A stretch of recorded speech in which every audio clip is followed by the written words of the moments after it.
পশ্চিমবঙ্গ সরকারের যত জনমুখী প্রকল্প আছে তার আশীর্বাদ যারা যারা পাবে তাদেরকে তৃণমূলই হতে হবে। ক্লিয়ার? কি অসাধারণ গণতন্ত্র, কি বাংলার জনগণ। দেবাংশু, আমার কথা শুনে তোমার মুখটা হয়ে যাবে পাংশু।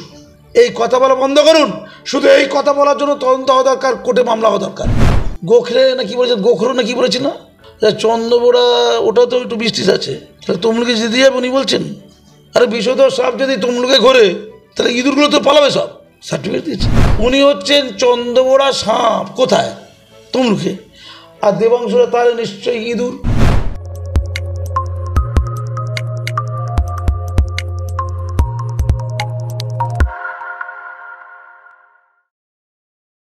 আমরা তখন প্রবীণ রাজনীতিবিদ কল্যাণ বন্দ্যোপাধ্যায়কে নিয়ে কথা বলছিলাম। অন্যদিকে দেখতে গেলে তরুণ রাজনীতিবিদ দেবাংশু ভট্টাচার্যের কথায় আসি।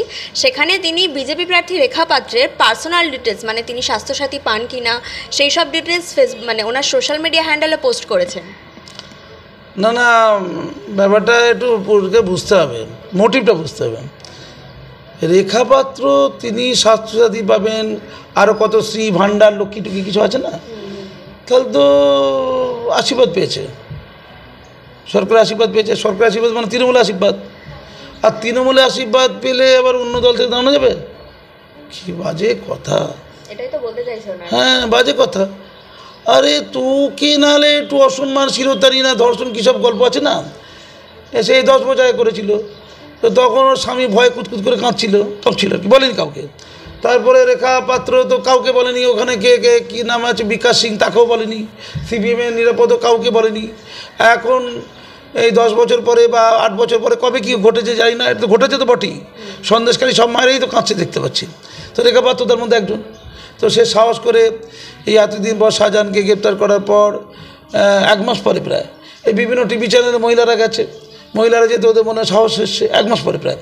তখনও মন খুলে বলে দিয়েছে সব সত্যি কথাগুলো, যে আমার সাথে এই হয়েছে বা অমুকের সাথে এই হয়েছে, অমুকের প্রতিবাদ করেছে। প্রতিবাদী রেখা পাত্র তো প্রতিবাদী মহিলা সন্দেশখালীর। হ্যাঁ, প্রতিবাদী তো প্রতিবাদী সন্দেশখালীর ঘটনার পর। না না, সন্দেশখালী ঘটনা মানে সন্দেশখালী ঘটনা কবে হয়েছে? প্রায় 1-1.5 মাস আগে। হ্যাঁ, তাই এটা তো ঘটেছে তো 1 বছর 10 বছর আগে। এই অন্যায়গুলো 10 বছর, 5 বছর, 3 বছর, 2 বছর আগের ঘটনা সব। তখন তো প্রতিবাদ হয়নি, হয়েছে নাকি? হয়েছিল না, ভয় হয়নি। ট্রেন অফ টেরর, সন্ত্রাসের রাজত্ব, এটাই তো মানে। তার মানে উনি ভয় পেয়েছেন, ওনার স্বামী ভয় পেয়েছেন, ওনার বাড়ির লোক ভয় পেয়েছেন। উনি ভয় হয়তো বলতে পারেনি বিজেপিকে, হয়তো বিজেপির লোকের গ্রাহ্যই হয়নি, কংগ্রেসের সিপিএমের লোকের গ্রাহ্য হয়নি, বুঝতে হবে তো এটা। সবাই আমি বাবা চুপচাপ। তারপরে শাহজাহান ধরা পড়ে গেল, তারপরে মিডিয়া গেল, ধে সবাই বিপ্লবী হয়ে গেল। এটা তো বাংলা চলছে। যেমন আমার কাছে খবর আছে এরকম দুর্ঘটনা আরও অনেক জায়গা আছে, মিডিয়া যায়নি, খবর হয়নি। যেমন ধরুন এই বরুণ বিশ্বাস, সে প্রতিবাদ করতে গিয়ে গাইঘাটা ওখানে মারা গেল, প্রতিবাদ করেছিল। তো মারা যাওয়ার পর তো কতদিন চলে গেছে, বরুণ বিশ্বাসের পরিবার দাবি করেছে যে এই হত্যাকাণ্ডের সাথে ওই জ্যোতিপ্রিয় মল্লিক যুক্ত, বালুদা যুক্ত। তো সেইটা নিয়ে কেউ কিছু বলছে? আর বলছে না কেন বলুন তো? মিডিয়া যায়নি তাই বলেনি, মিডিয়া যাবে, সবাই বুদ্ধিজীবী যাবে, সবাই বকবে, হাইলাইট হবে, তখন মিডিয়ার সামনে নড়ে নড়ে গলা উড়িয়ে কথা বলবে বাংলার বুদ্ধিজীবী। পলিটিক্যাল দল যাবে, তখন হই মই চই হবে, তখন অনেক প্রতিবাদী বেরিয়ে আসবে। তখন আবার কেউ কেউ আছে তাদের ঘরের লোক ধর্ষণ হয়েছে, যাদের বাড়ির লোক ধর্ষণ হয়েছে তাদের মা বাপ ভাইরা সব চুপ। আর পাশের একজন প্রতিবেশিনী বা প্রতিবেশী, সে ওই মনে হচ্ছে লোকের কাছে শুনেছি গ্লিসারিন চোখে দিয়ে মিডিয়াতে কাঁদবে, আর মিডিয়া থেকে বেরিয়ে টিকটক করবে। টিকটক। আমি বাংলার সব লোকদের চিনি, ঘেন্না ধরে গেছে আমার। তো রেখা পাত্র এতদিন পরে কেন বলবে কথা? রেখা পাত্র তো এখন প্রতিবাদ করছে, ভালো, ধন্যবাদ। পরে হলেও তো করছে, পরে হলেও তো হয়, তখন পারেনি। তাহলে ধরতে হবে একটা কথা, রেখা পাত্রর মতো মহিলারা এমন সন্ত্রাসের বলি যে তারা কথা বলতে পারেনি, অত্যাচারিত হচ্ছে, মুখ বুঝে অত্যাচার সহ্য করছে, স্বামীও সহ্য করছে অত্যাচার। কি ভয়ঙ্কর বাংলা! স্বামীও চুপচাপ, একটা মুখে কথা নাই। আমার স্ত্রীকে নিয়ে ওরা যা করছে করুক ভাই, আমার মুখে একটিও কথা নাই। বাংলা চলছে। দেখুন, সত্য কথা বলছি। কিন্তু রেখা পাত্রকে অনেকদিন পর খুঁজে পাওয়া গেছে, প্রধানমন্ত্রী বক্তব্য রেখেছেন, হিন্দিতে সুন্দর বক্তব্য রাখছিলেন রেখা পাত্র, ভালো লাগছিল, বেশ অসাধারণ হিন্দি জানেন। আমার বক্তব্যটা অন্য জায়গায়। রেখা পাত্র তার জানা দরকার ছিল। তুমি কোথাকারের কন্যাশ্রী, নাকি কন্যাশ্রী তো ছোটবেলায় নিয়েছিল মনে হয়, এখন তো পড়াশোনা ছেড়ে দিয়েছে। লক্ষ্মীর ভাণ্ডার খেয়েছো, স্বাস্থ্যসাথী নিয়েছো, তুমি তো বিজেপি তৃণমূলের লোক, তোমার এত বড় সাহস, তোর এত বড় সাহস, তুমি বিজেপি থেকে দাঁড়িয়েছ। অর্থাৎ এটা দেবাংশু বলার অর্থ কি, যে পশ্চিমবঙ্গ সরকারের যত জনমুখী প্রকল্প আছে তার আশীর্বাদ যারা যারা পাবে তাদেরকে তৃণমূলই হতে হবে। ক্লিয়ার? কি অসাধারণ গণতন্ত্র, কি বাংলার জনগণ, ক্যা বাত হে, পুরো মোটিভ ক্লিয়ার। অর্থাৎ তুমি সরকারে যা কিছু নেবে কেবল তৃণমূল হয়েছ এই সত্ত্বে তোমাকে নিতে হবে। অর্থাৎ জনগণকে সেবা করছে না রাজ্য সরকার, তৃণমূলীদেরকে সেবা করছে রাজ্য সরকার। অর্থাৎ কার টাকা করছে? মাননীয়ার কি প্রচুর টাকা নাকি? এই মাননীয়ার কি অনেক টাকা আছে? আপনার চেয়ে কি মাননীয়ার টাকা বেশি নাকি? এখন বেশি, এখন মুখ্যমন্ত্রী হয়েছে, এমএলএ হলে টাকা পয়সা পায়, এখন বেশি। কবিতা লেখে, বাবা কবিতা থেকে বিপুল ইনকাম, এটা বলতে বলে গেছি তো। নাটক লেখে বিপুল ইনকাম, ছবি আঁকে সারদা এখন নেয় না বটে, সুদীপ তো নেয় না, আপনি তো কিনেছেন শুনলাম, যে পয়সা হলো, অনেক লোক কিনছে। এই ফটোগ্রাফারও তো তুমি কয়েকশো কোটি টাকার মালিক, কয়েকশো কোটি টাকার মালিক শুনলাম তুমি, তোমার বাড়ি দিয়ে যাবে কদিন পরে দেখবে। তুমিও তো কিনেছো শুনলাম একটা ফটো, এই ফটো বিক্রি হচ্ছে। তারপরে উনি কবিতা লেখে, গান লেখে, তারপর আর কি করে, ভাষাবিদ, কত ভাষা ট্রান্সলেট করে দিয়েছে, গান লেখে, কবিতা লেখে, ভাষাবিদ, আর কি আছে, আবার উকিল, অ্যাডভোকেট, মাঝে মাঝে টিপস দেয়, টাকাও নেয়, সুন্দর ঝাড়ু দেয়। কোভিডের সময় অসাধারণ ঝাড়ু দিয়ে লোকে ঝাড়ু দেওয়া দেখাচ্ছিল। ডাক্তার তো সব জ্ঞান ওনার মধ্যে আছে। আমি কুণাল সরকারকেও বলেছিলাম আপনি ডাক্তারি ছেড়ে দিয়ে ওনার কাছে ট্রেনিং নিন, কুণাল সরকার, ডক্টর কুণাল সরকার ট্রেনিং যান। তো মাননীয়ার এখন প্রচুর টাকা, কিন্তু এত টাকা আছে নাকি যে টাকায় এই হাজার হাজার কোটি টাকা, এত টাকা হবে? তাহলে ওই টাকাটা কার টাকা?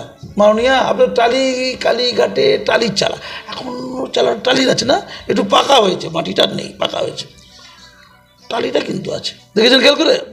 তো টালির চালার মধ্যে যোগীদের কর্মশালায় শুনেছি, এটা আমাকে বলেছিল, ওই কী নাম, বাবুল সুপ্রিয় বলেছিল গানে, ওই চোরেদের নয়, যোগীদের কর্মশালা, কালীঘাটে টালির চালা, ওই চোরেদের নয় কিন্তু যোগীদের কর্মশালা। তো ওই টালিখোলা যোগীরা যখন কর্মশালা করছিল, ওই যখন মানে মহাপুরুষ স্বামীজি, যোগীজি, মানে ওগুলো কোনো হনুমান করেনি, বাঁদর হনুমান না করেনি, ওই যোগী ছিল সবারকে। তখন টাকা কি বর্ষার ছিল নাকি? ওর পিতা ঘরে যেমন টাকা ঢুকে গিয়েছিল, ওনার ঘরে কিছু টাকা ঢুকে গিয়েছিল, ঢুকে নিশ্চয়ই, যদি না ঢুকে থাকে তাহলে টাকাটা কোথায় পেয়েছেন? এই যে এতগুলো জনমুখী প্রকল্প উনি করেছেন, টাকাটা কে দিয়েছে? জনগণ ট্যাক্সের টাকা, আমার টাকা, আপনার টাকা। আপনি সাবান মেখেছেন গায়ে, হয়তো টাকা দিয়েছেন আপনি। আমাকে প্রতি বছরে প্রায় 1,25,000 টাকা দিতে হয় ট্যাক্স, জনগণের টাকা। তো জনগণের টাকায় আপনি জনসেবা করছেন। আপনি জনগণকে বলে যে আমাকে ভোট দাও, ভোট দাও, আমার বড্ড শখ, জনগণের সেবা করব, জনগণের টাকা নিয়ে আমি জনগণকে কল্যাণ করব, ঘরে ঘরে জল ঢুকিয়ে দেবো, জলের মধ্যে কল ঢুকিয়ে দেবো, এই কলের মধ্যে জল ঢুকিয়ে দেবো না, কল আছে, জল আছে, ঢুকিয়ে দেবো। এটা তো বলে আপনি ক্ষমতা এসছেন, আপনি তো মানুষের সেবা করার জন্য অঙ্গীকার করেছেন, ইচ্ছা করে, আপনি কে বলছেন সেবা করতে? তো আপনি যখন জনমুখী কিছু কল্যাণকর প্রজেক্ট করেছেন, ওই টাকাটা কার? তো আপনার টাকা, তো সেই টাকা আপনি শুধু তৃণমূল লোককে দেবেন, রেখাপাত্রকে দেবেন না, তৃণমূল নয় বলে, অর্থাৎ পশ্চিমবঙ্গের আমলোককে দেবে না, তৃণমূলকে দেবেন শুধু। আবার আপনি লক্ষ্মীর ভাণ্ডার করেছেন, আমি ডাক্তারবাবুরা, কুণাল সরকার বা আমি, আমাদের যথেষ্ট ইনকাম করে, আমার বউ যাবে লক্ষ্মীর ভাণ্ডারে?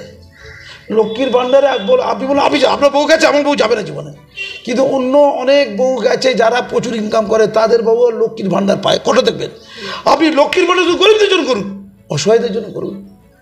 লক্ষ্মীর ভাণ্ডার কোটিপতি মহিলাদের জন্য করবেন? আরে বাংলার কোটিপতি মহিলারা অনেকে ভিক্ষুক, জাতির মধ্যে ভিক্ষাবৃত্তি ঢুকে গেছে, 500,000 টাকাও ছাড়বে না তারা। আপনি আপনাদের ট্যাক্সের টাকা ওই কোটিপতি ঘরের বধূদের দেবেন কেন? উত্তর দিন আমাকে, কে অধিকার দিয়েছে এটা করতে? দেবাংশু, আমার কথা শুনে তোমার মুখটা হয়ে যাবে পাংশু, পাংশু। এই কথা বলা বন্ধ করুন, শুধু এই কথা বলার জন্য তদন্ত হওয়া দরকার, কোর্টে মামলা হওয়া দরকার। মানে শুধু যে আমাদের ট্যাক্সের টাকা শুধু তৃণমূলের লোকগুলো পাবে কেন? অসহায় তৃণমূলের লোক কেন পাবে? কেন সব পার্টির লোক মর্যাদার সাথে পাবে না? বলুন কি বলছেন? বলছি শুধু তো এই ধরনের কথা নয়, উনি একটা সাপের ছবি দেখিয়ে তার সঙ্গে প্রাক্তন বিচারপতি অভিজিৎ গাঙ্গুলির তুলনা করেছেন। কী সাপ ছিল ওটা? চন্দ্রবোড়া। আমি গোখরে না কি বলেছেন, গোখরো না কি বলেছি না? গোখরো, আচ্ছা। চন্দ্রবোড়া ওটা তো একটু বৃষ্টিস আছে, তাহলে তমলুকে যেতে যাবে উনি বলছেন? আরে বিষধর সাপ যদি তমলুকে ঘোরে তাহলে ইঁদুরগুলো তো পালাবে সব। সার্টিফিকেট দিয়েছে, তার মানে বাঘ ছিল। যেমন একটা রয়্যাল বেঙ্গল টাইগার ছিল অনুব্রত, এখন তিহারে দেখা যাচ্ছে। আবার একটা বালুদা, তিনি একটা টাইগারের মতো হয়ে গেছিলেন। আরও কত সব টাইগার আছে। তো আপনি নিশ্চিত থাকুন, যারা যারা টাইগার বলেছে প্রত্যেকে কিন্তু তিহারে থাকবে। কোথায় থাকবে? তিহারে। তো গোগ্র সাপ বলেছে, তার মানে ধরতে হবে গোগ্র না কি চন্দ্রবোড়া। আমি ভাবছিলাম অমিতবাবু তমলুকে জিতবে কিনা, ডাউট ছিল একটু আর কি। এবার বুঝতে পারছি মাননীয় বুঝেই গেছেন উনি জিতবেন, পরিষ্কার কথা। অর্থাৎ উনি বলছেন উনি হচ্ছেন চন্দ্রবোড়া সাপ। কোথায়? তমলুকে। আর দেবাংশুরা তাহলে নিশ্চয়ই ইঁদুর। আরে সাপ হলে তো ইঁদুর থাকবে নাকি? সাপের সাথে টক্কর ইঁদুরদের হয়তো। লুকোচুরি খেলাটা কার হয়? ইঁদুর হয়তো, বেজির হয়। তাহলে হয় বেজি না ইঁদুর। আচ্ছা একটু ওই আমি একটু একে বলছিলাম, ওই কী নাম, দেবাংশুকে, ভাই তুমি বেজি না ইঁদুর একটু ঠিক করে নিও ভাই, ভয় লাগছে। তোমাকে আবার চটকে না দেয় একটু, কেন ভয় লাগছে? ধন্যবাদ, অসংখ্য ধন্যবাদ।